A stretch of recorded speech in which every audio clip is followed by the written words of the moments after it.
Madalas po nating naririnig na sinasabi ng mga magulang at ng mga nakatatanda sa atin kapag tayo sa Pilipinas ay nagmamano sa kanilang mga kamay ang salitang God bless you, pagpalain ka ng Panginoon. Uugatin po natin saan po nagmula ang pagpapalang ito na sa aklat po ng Bilang o Numbers chapter 6, 24 to 26. And I will be reading this. The Lord bless you and keep you.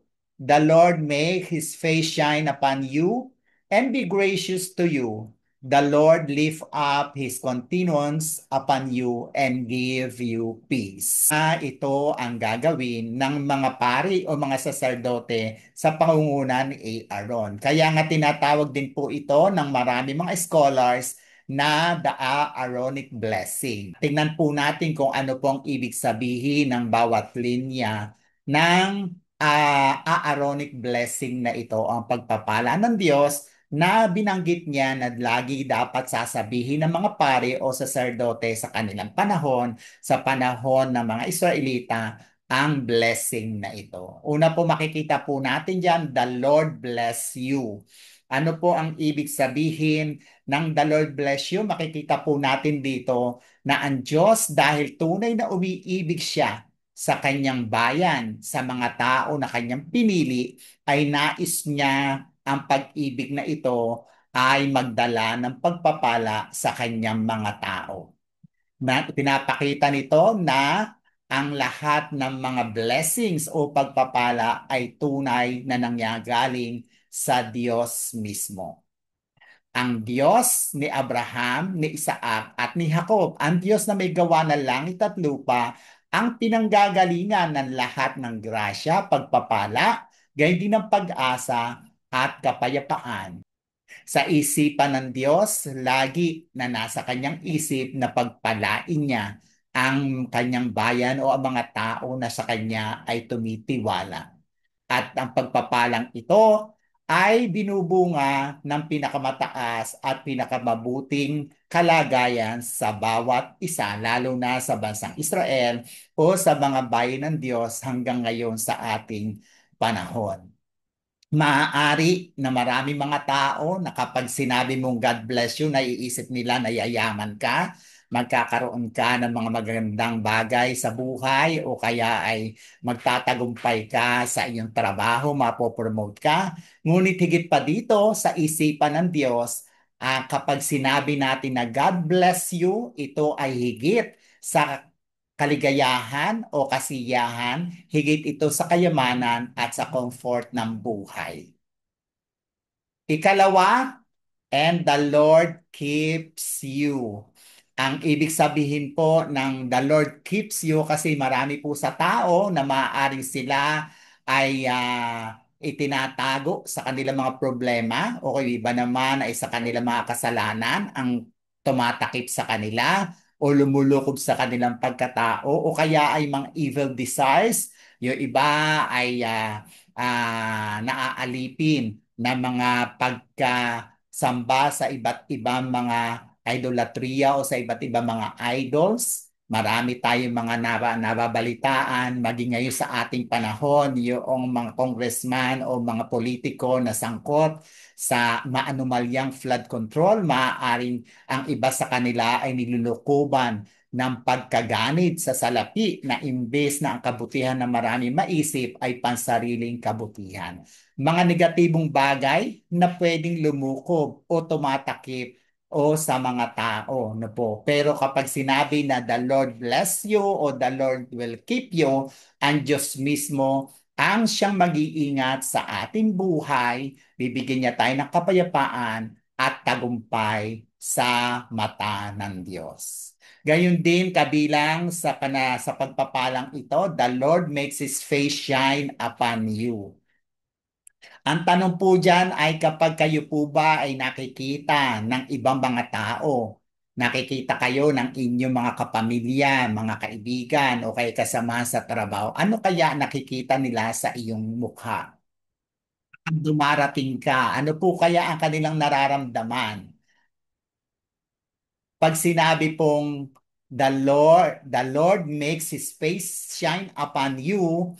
Yung tayo ay nagdadala ng imahe ng Panginoon. Kaya nga marami po mga scholars sa banal na kasulatan na nagsasabi na we as believers ay tunay na carriers of God's glory.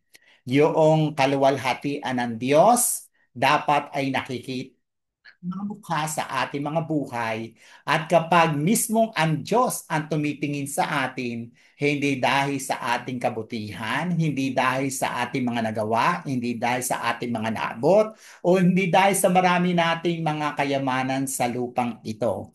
Ang Diyos ay tunay na nasisiyahan kapag tumitingin sa atin dahil ang Panginoong Kristo mismo ang nakikita niya kapag tumitingin siya hindi lang sa bansang Israel o sa mga Israelita, kundi maging sa ating panahon sa mga hinirang na naglagap ng kanilang pananampalataya sa Diyos. Na Mateo chapter 3, noong ang Panginoong Kristo ay nabautismuhan at siya ay umahon sa tubig, winika ng Ama mismo, isang tinig mula sa langit na nagsabi, ito ang minamahal kong anak na lubos kong kinalulugdan.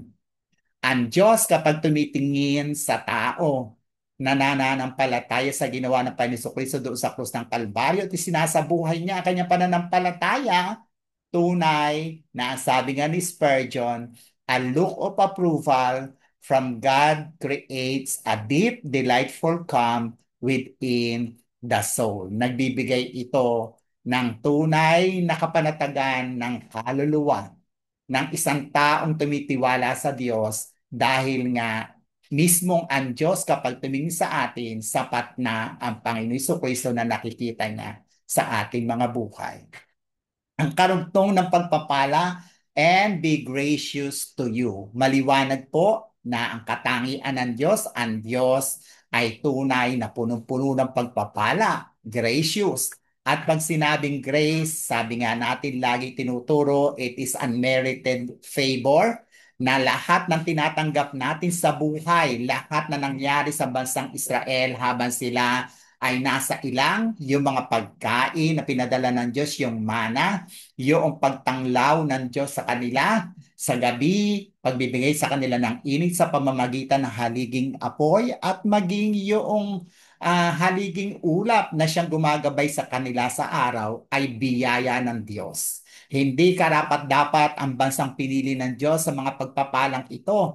Ang sabi nga ng lumang tipan, ni ang kanilang sandalyas ay hindi man lamang nasira nung panahon na sila ay nasa ilang.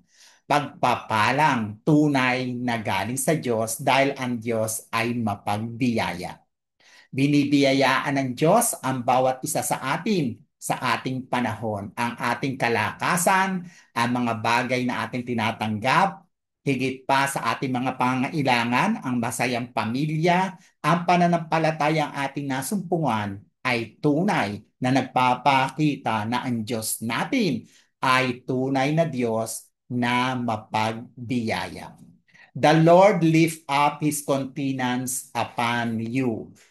Ang atensyon ng Panginoon ay laging nakatuon sa kanyang mga hinirang. Lagi kang pinagmamasdan ng Diyos, lagi kang naririnig ng Diyos. Na kapag sinabi dito, lift up His continuance, ang ibig sabihin nito, ang mata ng Diyos, ang kanyang mukha ay laging nakatuon at nagbibigay ng pabor sa lahat ng tumitiwala sa Kanya. Ang sabi nga ni Wenham, God smiles on His people. They can be sure that He will be gracious to them. That is, He will deliver them from all their troubles. He will answer their prayers and save them from their enemies. Amen? And He will give you peace. Ang peace po dito sa Grekong salita, ang ibig sabihin ay shalom. Na ang ibig sabihin nito, tinatanggap natin ang kabuuan ng ating mga buhay, kabuuan sa espiritu, kaluluwa at maging sa ating lupang katawan. Kabuuan, wholeness, gayon din ang kanyang kabutihan At ang satisfaction natin sa buhay na ito na hindi naman nakabase sa mga material na bagay, kundi satisfied tayo sa ating pakikipagrelasyon sa Panginoong Jesus.